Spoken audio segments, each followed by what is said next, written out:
tempat mengangkat tangan di mana tuh? Indal qiyami, ketika bangun minat tasahudi, dari posisi tasyahud. Posisi tasyahud al-awwali, tasyahud yang pertama. Tasyahud yang pertama tuh. Kami itu at-tahiyatul mubarakatus sholawatut thayyibatu lillah. Assalamu alayka ayyuhan nabiyyu wa rahmatullahi wa barakatuh. Assalamu alayna wa ala ibadillahis sholihin. Asyhadu an la ilaha illallah wa asyhadu anna Muhammadar Rasulullah. Allahumma sholli ala sayyidina Muhammad. Nah, tekan diri tuh. Allahu Akbar. Nah, itu angkat tangan di situ. Nah, begitu kita angkat tangan, sama juga. Dari tasyahud awal, kita berdiri mengangkat tangan, seraya mengucap takbir, Allahu Akbar. Setelah itu, tangan langsung disedekapkan.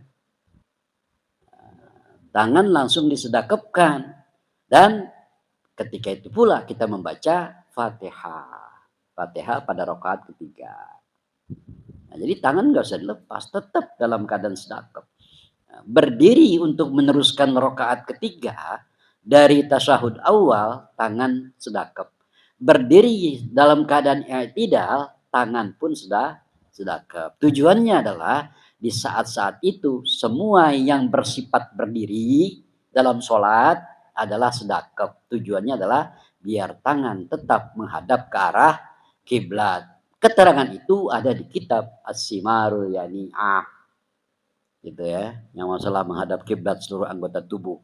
Nah, kalau lagi sujud itu seluruh anggota ini adalah menghadap ke arah kiblat.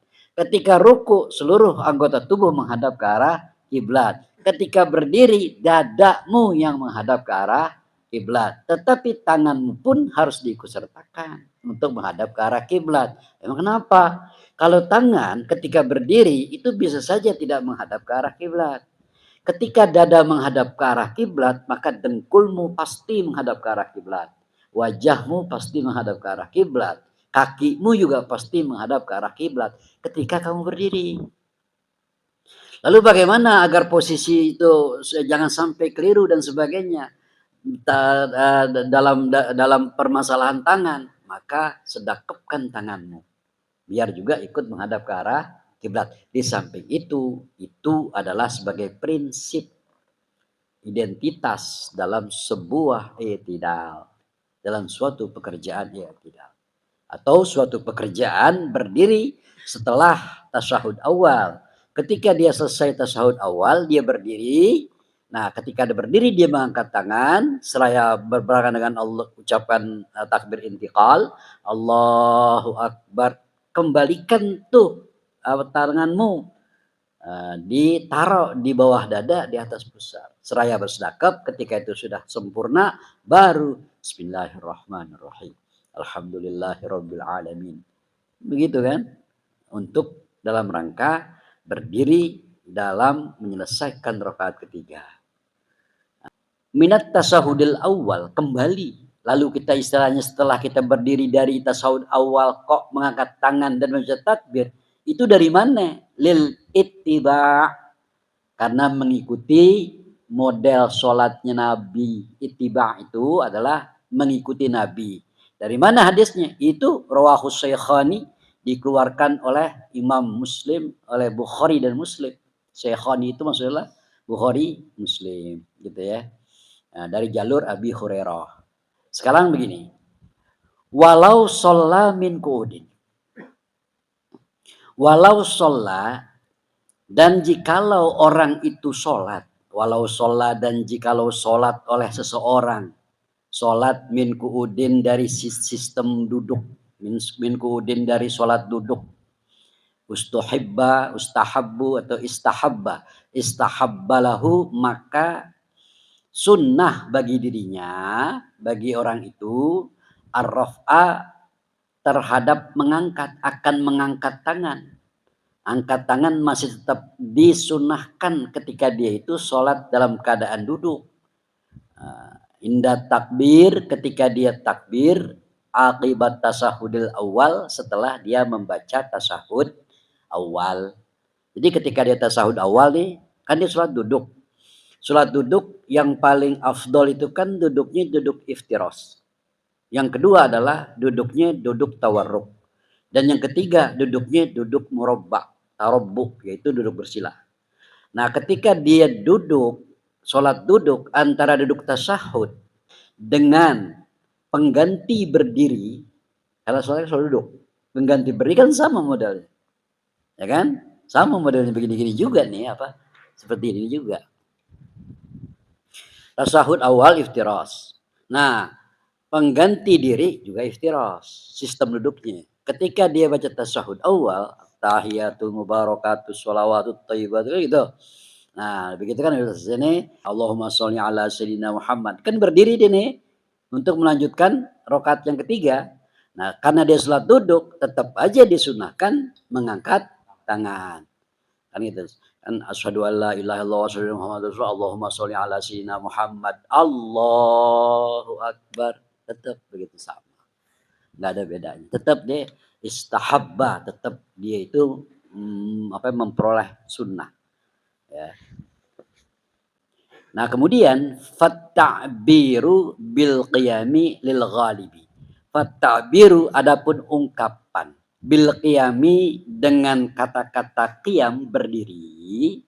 Ya, berdiri itu, nah itu lil ghalibi secara karena suatu kebiasaan, karena pada umumnya. Jadi ketika dia berdiri itu disunahkan untuk mengangkat kedua tangan. Nah, selalu diibarahkan, diungkap dengan kata-kata berdiri. Karena yang namanya sholat itu pada ghalibnya, pada kebiasaannya adalah berdiri. Kan begitu. Nah, bagaimana kalau dia duduk? Ya, sama aja dengan berdiri. Nah, dalam sistem pengangkatan kedua tangan ketika dia setelah tasyahud awal. Nah, gitu ya. Wala yusannu dan tidak disunnahkan. Nah, tidak disunnahkan nih. Apa yang tidak disunnahkan tuh? Raf'ul yadaini, mengangkat kedua tangan. Di mana? Fi ghairi hazil mawadi'il arba'ati. Di selain tempat yang 4 ini. Itu tidak disunnahkan. Ya. Ketika takbiratul ihram, ketika bukan takbiratul ihram, ketika bukan ruku, ketika bukan lagi mau ruku, ketika bukan lagi i'tidal, dan ketika bukan lagi dia berdiri dari tasyahud awal, maka mengangkat kedua tangan itu tidak disunnahkan. Al-qiyami min jalsatil istikharah, seperti berdiri dari duduk istikharah, wa minas sujud, dan dari sujud.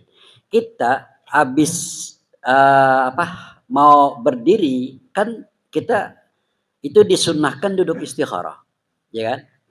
Nah, duduk istikharah. Jadi kita rakaat pertama nih sujud, Allahu akbar, Allahu akbar, Allahu akbar. Sujud yang kedua kan mau berdiri menuju rakaat kedua kan? Itu ya umpamanya. Nah, ketika dia mau berdiri, dia kan sunnah duduk istirahat. Nah, ketika setelah dia selesai duduk istirahat menuju berdiri untuk meneruskan rakaat kedua, itu tidak disunnahkan mengangkat tangan. Nah, makanya jangan sampai ketika kita bangun dari sujud setelah duduk istirahat itu, jangan kita mengangkat tangan, baik di rakaat kedua maupun baik di rakaat menuju rakaat kedua, mau kalau kita sholat 4 rakaat ataupun kita menuju ke rakaat terakhir, ke rakaat 4. Jangan mengangkat tangan. Jelas tuh? Gitu ya. Ini kadang saya juga masih sering menyaksikan tuh orang mengangkat tangan gitu kan. Ya, ketika dia dari sujud, sujud kedua lalu dia mau berdiri, baik dia duduk istirahat ataupun dia tidak duduk istirahat, tangannya ngangkat pas dia berdiri.